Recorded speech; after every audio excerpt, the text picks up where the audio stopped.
বাম আইএসএফ জোট কত আসন পাবে? সরকার গঠন করবে। কে নারী, কে পুরুষ, কে হিন্দু, কে মুসলমান, কে দলিত, কে আদিবাসী, তার থেকে বড় পরিচয় আমরা ভারতীয়। এটা আমাদের সব থেকে বড় পরিচয় তো নাকি গো? এটা সব থেকে বড় পরিচয় তো, এটাই আমাদের পরিচয় থাকবে, আমরা ভারতীয়। এটাই ফার্স্ট পরিচয়, এটাই আমাদের লাস্ট পরিচয়। মধ্যখানে সামাজিক ধর্মীয় পরিচয় আছে থাকবে, কিন্তু আমরা ভারতীয়। দেশকে আগে নিয়ে যেতে হবে, বাংলাকে আগে নিয়ে যেতে হবে, বাংলার নাগরিককে আগে নিয়ে যেতে হবে, দেশের নাগরিককে আগিয়ে নিয়ে যেতে হবে। তাহলে আমরা দায়িত্বশীল নাগরিক হয়ে উঠবো, এই আশা রাখছি আপনাদের কাছে। নওশাদ সিদ্দিকীর থেকে ভালো যদি প্রার্থী ভাঙড়ে নটোরিয়াস ক্রিমিনালকে বাদ দেন, তার পরিবর্তে কেউ থাকে, তাকে ভোট দিয়ে জিতিয়ে বিধানসভায় পাঠান। নওশাদ সিদ্দিকীকে পাঠাতে হবে না, কিন্তু ভুল করবেও জোড়া ফুল সিম্বলে হাত দেবেন না, ওর বয়স হয়ে গিয়েছে। অন্তর্ভুক্ত পরিবারের স্বাগত। মোদিজির ক্যাবিনেটের মিনিস্টার থেকে শুরু করে আমার এমপি আছে যাদের এগেনস্টে ভুড়ি ভুড়ি criminal case, political criminal case নয়, বাস্তবিক ক্রিমিনাল কেস, সেগুলো কী করছে? এক নম্বর কথা, আমাদের তিলোত্তমা, বাড়ির তিলোত্তমা, ডক্টর তিলোত্তমাকে খুন করলো ওরা। নাই পাওয়ানোর দায়িত্বটা খাচ্ছিল মোদিজির সরকারের হোম মিনিস্ট্রির আন্ডারের সিবিআই তদন্ত করে শূন্য দিল। কিন্তু স্যার একটা কথা আছে, অভয়ের মা রত্না দেবনাথ যিনি পানিহাটিতে দাঁড়িয়েছেন, তিনি বলছেন যে বিচার পাওয়ার জন্য ক্ষমতাশীলের কাছে যেতে হয়। এটা কি আমাদের বিচার ব্যবস্থার প্রতি একটা প্রশ্ন চিহ্ন এনে দিল না? হ্যাঁ, অনেক বড় প্রশ্ন চিহ্ন। তবে একটা কথা বলবো, আমি যেহেতু তার মেয়েকে এরকমভাবে করেছে, আমি অনেক ক্ষেত্রে কিছু বিষয় এড়িয়ে যায়, আমি এই বিষয়গুলো মন্তব্য করবো না। বাম আইএসএফ জোট কত আসন পাবে? সরকার গঠন করবে। 10 কোটি টাকা ইনভেস্ট করলো, 10 টাইমস লাভ করবে, 100 কোটি টাকা সে লাভ করবে। কিভাবে করবে? আপনার মাথার উপর দিয়ে করবে, দু রকম ভাবে করবে। আপনাকে শোষণ করবে।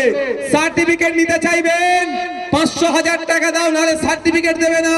আর এমএলএ সার্টিফিকেট না পেলে অনেক ক্ষেত্রে আপনার সমস্যার সম্মুখীন হবে, তাহলে পকেট থেকে তখন টাকা বার করে দিতে হবে। দ্বিতীয় কথা হচ্ছে, আপনার জমি 10 লাখ টাকা কাঠা, আপনি বিক্রি করতে পারবেন না। ওরা যদি ক্ষমতায় আসে কি বলবে?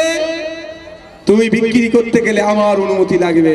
আপনাকে কি বলবে? ও তুই জমিটা বিক্রি করবি, আরে 2 লাখ টাকা কাঠা রাখ, আমাকে দে। ও আবার 10 লাখই বিক্রি করবে। মধ্যখানে জমির মালিক পেল 2 লাখ, আর ওই দালালগুলো পেয়ে গেল 8 লাখ। এইভাবে টাকা তুলবে। শুধু তাই নয়, আপনি একটা জমি কিনতে গেলেন, 1 কাঠা 2 কাঠা জমি, তখন আবার 2 লাখ টাকার জমি আপনাকে বলে 5 লাখে বিক্রি আছে, কেনে নাহলে কেটে পড়ো। কিনতে গেলেও আপনাকে ওদের হুকুম নিয়ে কিনতে হবে, না হলে কেনার পরে দখল নিতে পারবেন না। যদি এই ক্যানিং পূর্বের নটোরিয়াস ক্রিমিনালটাকে জেতান, কারণ খোঁজ নিয়ে দেখুন ক্যানিং পূর্বে আপনার এখান থেকে কাছে, এই মোড় থেকেই তো বাঁ দিকে ক্যানিং পূর্ব শুরু হচ্ছে। এখানে আছে শাহাবুদ্দিন ভাই, জিজ্ঞাসা করুন। ক্যানিং পূর্বটাকে ধ্বংস করেছে, এবার ভাঙড়কে ধ্বংস করতে এসেছে। তাই অনুরোধ করছি, বিরিয়ানির প্যাকেট 500 টাকায় ভুলে যাবেন না, শাড়িতে ভুলে যাবেন না, তবে ছাড়বেন না, আপনারা নিয়ে নেবেন। কিন্তু সকাল সকাল যাবেন, থাম চিহ্ন ভোটটা দেবেন, ওকে পরাস্ত করবেন, নাহলে বিপদ আছে। কমেছে স্কুল ছুটের সংখ্যা পশ্চিমবাংলায় ক্রমশ বাড়ছে। স্কুল ছুটের সংখ্যা বাড়ছে, ইটস মিন যে শিক্ষা থেকে দূরে সরে যাচ্ছে। আমি আপনাকে বলতে পারি, এরকম 2011 থেকে 2024-25 এর মধ্যে পশ্চিমবাংলায় 25,000 প্রাইমারি স্কুল বন্ধ হয়েছে। স্কুল বন্ধ হলে শিক্ষার পরিকাঠামো বাড়ে, স্কুল বন্ধ হলে শিক্ষার পরিকাঠামো কমছে। আপনি দেখুন, সমীক্ষা চালিয়ে বলতে পারি জোর গলায়, একটা স্কুল টিচার দিয়ে পশ্চিমবাংলায় কটা স্কুল চলছে? 2টো টিচার দিয়ে কটা স্কুল চলছে? এটা শিক্ষার পরিকাঠামো। মিড ডে মিল, সেখানে এরা চুরি করছে।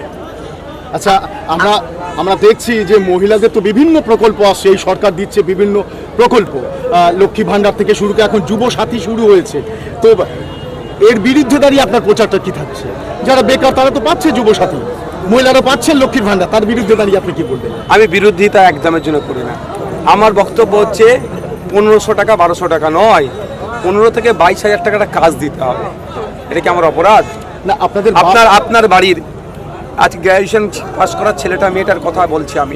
আমি বিরোধিতা করার পক্ষে নয়, আমি অল্টারনেটিভের পক্ষে। যে 1,500 টাকায় আজকের ডেটে 50 টাকায় দিনে কিছুই হবে না। কিছু হবে কি তার পরিবর্তে 15,000 থেকে 22,000 একটা চাকরির ব্যবস্থার কথা বলছি। আর কিভাবে টাকা তুলবে? আপনার এখানে একটা ঢালাই রাস্তা, পানীয় জলের কল বা লাইট, যে কোনো উন্নয়নের জন্য যা কিছু হচ্ছে, আমাকে বলে না যে নওশাদ সিদ্দিকী কি উন্নয়ন করেছে। আমি জোর গলায় বলে যাচ্ছি, ভাঙড়ে 2021 থেকে 2026 উন্নয়নের জন্য একটা যদি ইট বা পোতা হয়, একটা যদি লাইট পোস্ট লাগানো হয়, এটা সর্বপ্রথম ক্রেডিট চাই ভাঙড়ের মানুষের কাছে।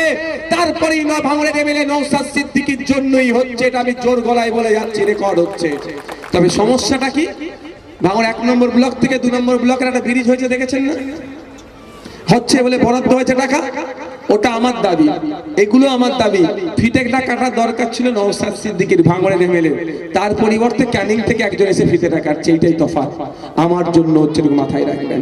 বলে না কি উন্নয়ন হচ্ছে 2011 থেকে 2021, যা না উন্নয়ন হয়েছে ভাঙড়ে 21 থেকে 26 করাতে বাধ্য করেছে নওশাদ সিদ্দিকীর, মাথায় রাখবেন। তারপরেও বলছি কিভাবে টাকাটা তুলবে। আজকে 500 টাকা বিরিয়ানির প্যাকেট দিচ্ছে, শাড়ি দিচ্ছে, কোথা থেকে পাবে? আমি দিতে পারছি না কেন? সবাই হলফনামা জমা করেছে, আমিও জমা করেছি। আমার একটা জিনিস বেড়েছে, একটা জিনিস কমেছে। 2021 সালে আমার নামে একটাও মামলা ছিল না। হ্যাঁ, আপনাদের জন্য লড়াই করতে গিয়ে, কৃষকের জন্য লড়াই করতে গিয়ে, দলিতের জন্য লড়াই করতে গিয়ে, আদিবাসীর জন্য লড়াই করতে গিয়ে, হিন্দুর জন্য কথা বলতে গিয়ে, মুসলমানের জন্য কথা বলতে গিয়ে, ছাত্রদের জন্য কথা বলতে গিয়ে, স্কুলে শিক্ষক নেই কেন শিক্ষক দেওয়ার কথা বলতে গিয়ে, হসপিটালে হসপিটালে ডক্টর নেই কেন, ঔষধ নেই কেন, এ কথা বলতে গিয়ে, এক কথায় মানুষের জন্য কথা বলতে গিয়ে সরকার রাগে আমার উপরে 17খানা মামলা দিয়ে দিয়েছে। মামলা আমার বেড়ে গিয়েছে, আর একটা জিনিস কমে গিয়েছে, কি জানেন? ইনকাম। এমএলএদের ইনকাম বাড়ে, আর এমন এমএলএ আপনারা বানিয়েছেন, এই এমএলএ ইনকাম কমে গেছে। তাহলে এমএলএটা মনে হয় ভালো নয়, বলে মানে আমি তোলাবাজি, দুর্নীতি, গুন্ডামি, মস্তানি করতে পারিনি, আমার ইনকাম কমে গেছে। তবে এই কমা ইনকামও আমি সুখে থাকতে পারছি, কারণ আজ ভাঙড়ের জমিনে, ভাঙড়ের মাঠে, ভাঙড়ের এলাকায় কেউ বলতে পারবে না যে আমার এমএলএ নওশাদ সিদ্দিকী 1 টাকা দুর্নীতি করেছে, কিন্তু গাড়ি নিয়ে যাচ্ছে চোর চোর চোর চোর বলে ডাকছে।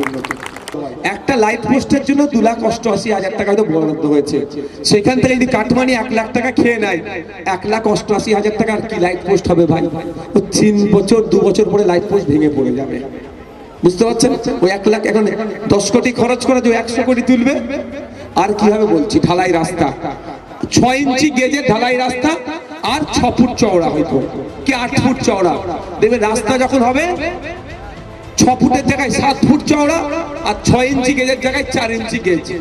আপনি তো বুঝতে পারছেন না, দেখাচ্ছে রাস্তা হচ্ছে, রাস্তা হচ্ছে, ভালো কথা, কিন্তু কি হবে? ওই যে রাস্তাটা 10 বছর টেকসই করার দরকার ছিল, 2 বছর পরে ওই রাস্তাতে আর চলার মতো থাকবে না। এইভাবে তারা টাকাটা তুলবে। আপনারা কোনটা চান? যেই কাজটা বরাদ্দ সেটা সলিড ভাবে কাজ হোক, কি হোক না বলেন? যে টাকা বরাদ্দ হয়েছে কাজের জন্য, সেটাকে কাজের জন্যই খরচ হোক, কোনো নেতার পকেটে না যায়। ভাঙড়ের উন্নয়নের জন্য টাকা কাটমানি হিসাবে ক্যানিং পূর্বে মৌখালীতে যা না যায়, এটা আমরা সবাই চাইতো নাকি? ক্যানিং এর উন্নয়নের টাকা ক্যানিং এ থাকুক, ভাঙড়ের উন্নয়নের টাকা ভাঙড়েই থাকুক, ভাঙড়ের উন্নয়নের জন্য কাজে লাগুক।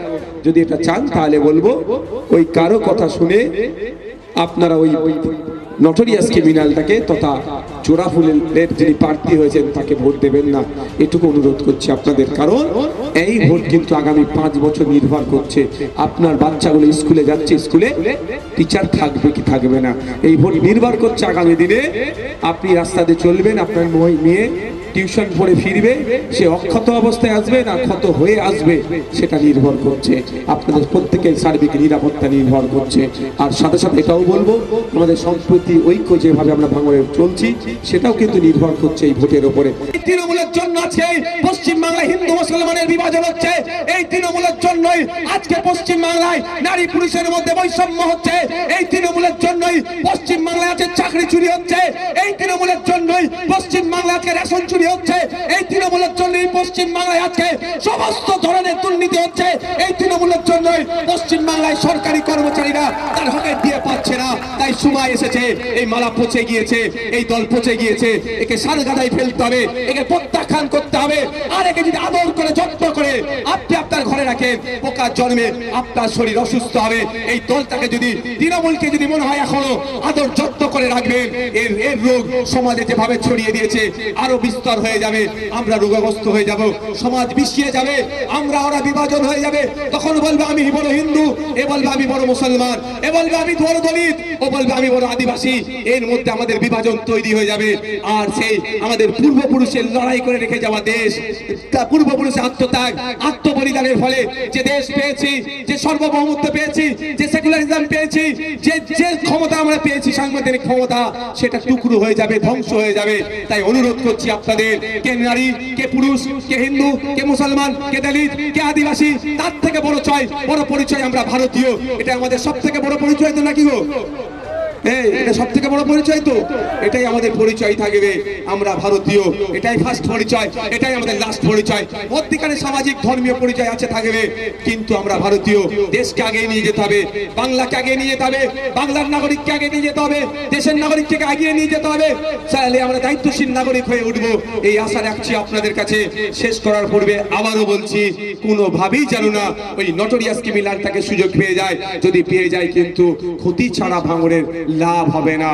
আমি অনুরোধ করব, তাই আগামী 29 এপ্রিল আসছে দিন, মা বোনেদের আগামী 29 এপ্রিল আসছে দিন, ভাঙড়ের মানুষকে বলে দিন, হবে তো নাকি মায়েরা? ভাঙড়ের আমরেশ্বর সুস্বাস্থ্য কেন্দ্রের সামনে আমরা দাঁড়িয়ে আছি। সামনে বেশ বড় একটা মাঠ,